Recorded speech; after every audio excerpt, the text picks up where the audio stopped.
All right, buckle up, everyone, because today we're going deep on some really practical Terraform stuff. Yeah, tips and tricks you can actually use. Stuff that goes beyond the basics, you know? We're going to be pulling some insights from this Terraform interview questions 3135 PDF. Ooh, sounds intense. But honestly, think of it less like interview prep and more like leveling up your understanding. Yeah, like the why behind the choices we make in Terraform, right? Exactly. That's what makes someone stand out, not just knowing the commands, but the reasoning. Absolutely. So let's jump right in, shall we? Let's do it. What about resource life cycles? Those seem pretty fundamental. Yeah, for sure. Resource lifecycles, they're how Terraform manages your entire infrastructure, from creation to changes and even destruction. Right, and there are a couple of settings I always make sure to check, like create before destroy and prevent destroy. Oh, those are crucial. It's like that whole bridge analogy, right? Yeah. You got to build the new one before you tear down the old one. Exactly. You don't want any downtime, right? Exactly. And prevent destroy. That's like my safety net. Oh, yeah, that's like insurance against those, accidental deletions. Whoops, deleted production. No. Not today. But then there's that other one, ignore changes. And that always kind of confused me. Oh, ignore changes. It's actually pretty simple. So, like, let's say you've got tags on your resources, right? Okay, yeah. And those tags, they get updated a lot. Makes sense. If you set ignore changes for the tag attribute, it basically tells Terraform to just, like, chill out. To not freak out every time a tag changes. Exactly. It won't recreate the entire resource. Oh, so I don't get all those unnecessary updates. Awesome. Saves you a lot of trouble. Makes sense. Now, speaking of things we want to keep safe, what about secrets management? We've all got passwords and API keys and all that. Right. You don't want that stuff just sitting out in the open. Absolutely not. So this PDF actually gives us 3 main ways to handle that. Let's walk through them. Sure. So first up, we've got environment variables. Environment variables, yeah, they're like the quick and dirty method, Easy to set up, but maybe not the most secure. The problem is they can end up in places you don't want them, like log files or something. Oh, so not ideal for, like, production secrets. Right, for quick testing, they're fine. Gotcha. Okay, so then we step it up a notch, and we get to dedicated secret management tools. Now we're talking. This is where the big players come in, right? Like HashiCorp Vault, AWS Secrets Manager, Azure and Key Vault, all that good stuff. These tools are built for this. Encryption, access control, audit trails, they've got it all. So for the really important stuff, you don't mess around. Exact. You bring in the big guns. Okay, and then finally, there's using sensitive variables in our Terraform code. Right, sensitive variables, they're better than plain text for sure. They get kind of obfuscated, right? Yeah, in the state file, they're hidden, but they're still within your project, so not as secure as a dedicated tool. I see. So it's like a don't look here sign, but not a locked vault. A good way to put it. Gotcha. Now let's shift gears a bit and talk about Terraform Validate and Terraform Plan. I used to mix these up all the time. Yeah, I think a lot of people do. I thought they were basically the same thing. They're similar, but serve different purposes. Validate is like a quick syntax check, like a spell checker for your code. Oh, okay. It'll flag errors, if you're missing a bracket or something. But it won't tell me if my infrastructure logic is totally messed up. Right. For that, you need Plan.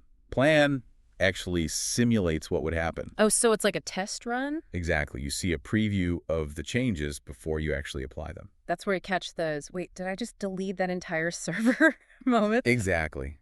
And speaking of avoiding those oh no moments, what about provider version constraints? Oh, those little symbols next to the version numbers. Yep, the tildes, the equal signs, they matter. I admit I used to just ignore those. A lot of folks do, but they're crucial for stability. How so?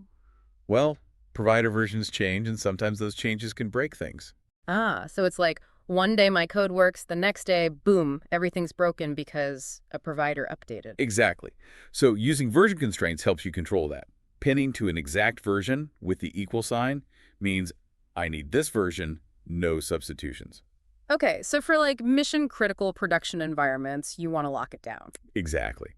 But sometimes you want more flexibility, and that's where ranges come in. You can use tildes and those greater than symbols to specify a range of acceptable versions. So like, give me something in this ballpark, I'm okay with minor updates. Right, good for development, where you want to stay up to date but not break everything. Makes sense. Now let's talk zero-downtime deployments, the holy grail of infrastructure. Keeping things running smoothly, even while making changes. That's the dream. This PDF mentions using create before destroy as one strategy. Which goes back to that bridge analogy. New bridge before the old one goes down. Exactly. And for more complex cases, you might need extra tools like Terraform Enterprise. Ah, the enterprise-grade solution. It helps you orchestrate those tricky deployments. Like a conductor leading the orchestra of changes, right? Perfect analogy. Yeah. Now let's tackle another confusing area. Providers versus provisioners. Okay, I think I get this, but a refresher never hurts. Think of it this way. Providers are your construction crews. They talk to specific platforms like AWS, Azure, Google Cloud. So they're the ones who actually go out and build the servers and networks. Yep, the foundation of your infrastructure. Provisioners, on the other hand, they're more like interior decorators. They run commands on those resources after they're built to set things up just how you like. Oh, I like that. So providers build the bare structure, provisioners add the finishing touches. Exactly. Let's look at some code to illustrate this. Yeah, show me the code. So a provider definition might look something like this. Provider Oz, region, UNOS West 2. This tells Terraform, hey, we're working with AWS in this region. Straightforward enough. Declaring our platform, essentially. Now, a provisioner is more action-oriented. Check this out. Provisioner remote exec inline sudo apt get update. This runs a command to update software on a server after it's created. Ah, adding that extra layer of customization. Exactly. Provisioners give you that fine-grained control. Got it. Okay, last topic for this part. Let's talk about shared modules. Reusability is key, right? Absolutely. Don't reinvent the wheel. Modules are awesome for that. You package up code snippets and reuse them. It's like having a library of pre-built infrastructure parts, like Lego blocks. And Terraform gives you a few ways to manage those modules. There's the Terraform module registry. Oh yeah, like an app store for Terraform modules. You can find modules for VPCs, load balancers, databases, all sorts of stuff. So if you need a common infrastructure pattern, chances are someone's already built a module for it. Most likely. Yeah. You can also store your own modules in Git repositories. For collaboration and version control, right? Exactly. Keeps everything organized. And for smaller projects, you can just keep them in local directories. So you've got options, which is always good. The key is using that source attribute in your code. Right. Source tells Terraform where to find the module. It's like a roadmap. Exactly. Now, one last comparison before we move on. Terraform Cloud versus the CLI. The two main ways people interact with Terraform. Right, like manual versus automatic transmission. They both get you there. But the experience is different. So the CLI, that's the command line interface, right? Yep. Full control. You run everything locally on your machine. You're in the driver's seat. But you're also responsible for everything. Yeah. State files, collaboration, the whole 9 yards. So great for learning and for smaller projects, but maybe not for big teams or complex deployments. That's where Terraform Cloud comes in. It's a managed service, takes care of a lot of that heavy lifting. State management, collaboration, all that. Yep. And it's got a nice web interface, integrates with version control, and has features for managing workspaces and permissions. So it's more like a streamlined enterprise-grade solution. Exactly. Choose the right tool for the job. Just like with everything else in Terraform. Well, that wraps up this part of our deep dive. I'm already feeling more confident with Terraform. How about you? Me too. But we've got more to uncover, so stay tuned for part 2, where we'll delve into even more powerful techniques. Welcome back. I'm ready for more Terraform goodness. All right, let's dive into some advanced techniques. That's exciting. What have you got? How about resource targeting? Oh, yeah, I've heard of that, but haven't really used it. It's really powerful, especially when you've got a large infrastructure. Like hundreds of resources. Exactly. With resource targeting, you can focus your operations on just the resources you need. So I don't accidentally change everything? Right. You can target by name, by type, even by tags. So if I want to roll out an update, but only to certain servers, I can do that? Exactly. You can pinpoint exactly which resources to modify. It's like laser focus for my infrastructure. A good way to put it. It minimizes risk, makes your changes more predictable. Love it. What else? How about Terraform loops? Have you ever found yourself, writing the same code over and over again? Oh my gosh, all the time. Especially when I'm creating, multiple VMs or something. Loops are your friend. They let you iterate over data, do things multiple times without repeating yourself. So instead of writing the same block of code 10 times, I can use a loop to do it once. Yep. Much more efficient, and your code is cleaner. There are different types of loops, right? Yeah, for loops, for each loops, count, meta arguments. You've got options. Okay, so I got to learn which loop for which situation. Exactly. Mastering loops is key to writing scalable Terraform. Got it. Now, what about conditional logic? That sounds interesting. Conditional logic is about making decisions in your code. Yeah. It's like, if this, then that. Oh, so I could say, if the environment is production, then deploy this, otherwise deploy something else. Exactly. Dynamic configurations based on conditions. That's awesome. My code can adapt to different situations. Precisely. Okay, now for something completely different. Data sources. Data sources. I don't think I've used those much. Think of them as information gatherers. They fetch data from external systems that you can use in your Terraform code. Give me an example. Sure, let's say you need the IP address of your load balancer. Instead of hard-coding it, you can use a data source to dynamically get it from your cloud provider. Ah, that's smart. Keeps things flexible, avoids those hard-coded values that might change. Exactly. Data sources bring the outside world into your Terraform. I'm seeing the bigger picture now. Loops for efficiency, conditional logic for flexibility, and data sources for dynamic integration. You got it. We're building up our Terraform arsenal. This is awesome. So what's next? What other secrets do you have up your sleeve? In part 3, we'll get even deeper. Functions, expressions, state management, modules, the whole shebang. I can't wait. Back for the final round of our Terraform deep dive. We've covered so much already, but I have a feeling we've saved the best for last. Oh, absolutely. We're going to unlock some serious Terraform power today. I'm ready. Let's start with functions. Those always sounded a bit intimidating to me, like real hardcore coding stuff. I get it, but they're not that scary, honestly.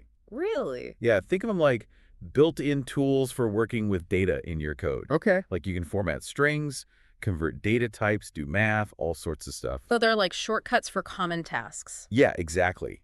Like let's say you need to, I don't know, grab a part of a string from a variable. Okay. You'd use the substring function. Or if you need to turn a number into text, there's toString. So many functions. It's like Terraform has its own toolbox. Exactly. And it makes your code way more dynamic and efficient. Now, what about expressions? Are those like functions? They're kind of related. Expressions are like the core of how you write things in Terraform. They let you use variables, call functions, do calculations, all that. So it's like the formulas that determine how my infrastructure gets built. A perfect way to put it. You're writing the logic with expressions. Okay, starting to get it. Functions are the tools, expressions are how we use them. Exactly. Master those, and you can do some pretty amazing things with Terraform. Awesome. Okay, shifting gears a bit, what about state management? I know it's important, but I'm still a little fuzzy on what exactly the state is. So the Terraform state, it's basically a snapshot of your infrastructure. Okay. It keeps track of everything Terraform has created, all the settings, the relationships between resources, all that. So like a detailed map of what's been built. Exactly. Without the state, Terraform would be lost. It wouldn't know what to do. Chaos. Pretty much. Yeah. And that's why managing it properly is so important. Makes sense. So how do we manage it? Well, by default, the state is stored on your local machine, Oh, right. which is fine for small projects.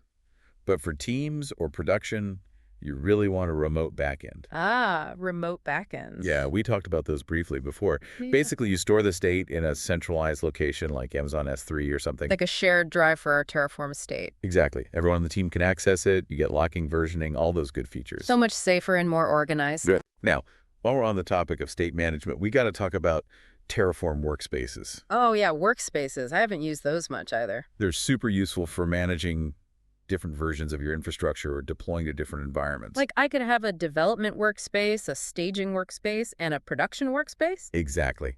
And each one has its own separate state. So changes I make in one workspace don't mess up the others. Exactly. It's like having separate sandboxes to play in. That's incredibly helpful, especially for testing and experimenting. Workspaces are a must-have for any team working with Terraform. Got it.